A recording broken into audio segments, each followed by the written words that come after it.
nimezungumza,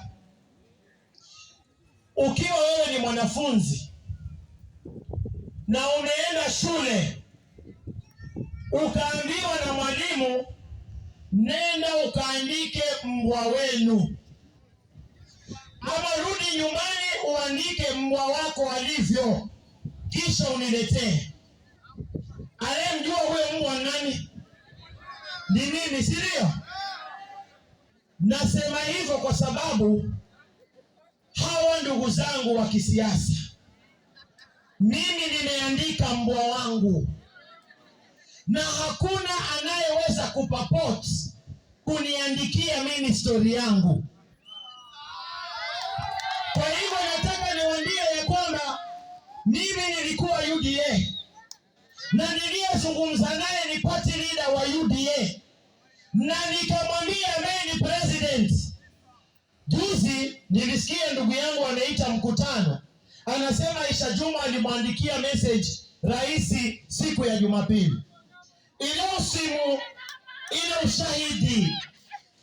Nataka nikwambie ndugu yangu Owen, nilimwandikia siku ya Jumanne tarehe 21. Kwa hivyo kama unaona kunihusu mimi, niliandika mbwa wangu, njoo niulize masikio ya mbwa wako yako vipi. Usiandike maana kudampata na mmanya mimi. Jambo lingine nataka niwaambie watu wangu wa Kilifi ya kwamba mimi Aisha Juma nilimwambia rais, nimekisikiza kilio cha wafanyikazi wa kaunti wanavyoteseka.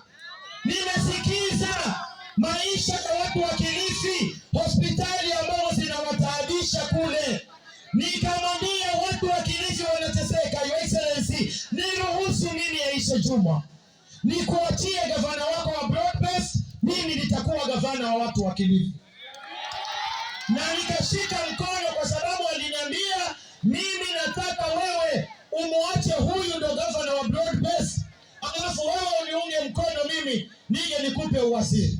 Nataka niwaambie ndugu zangu, nilikataa ofa ya uwaziri kwa sababu ya watu wa Kilifi. Nimewasikia kilio chenu, nimewasikia shida zenu, na ndio maana mimi nataka niwaambie watu wangu wa Kilifi, baha ni kwanza. Nimesikia baha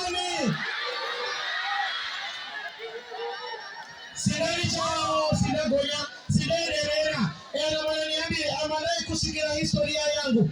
Sidafuna maneno mwana hapa ya utofichele kumanda nasa. Na mabaka zidadi nikika na enda watu wa Kilifi. Manda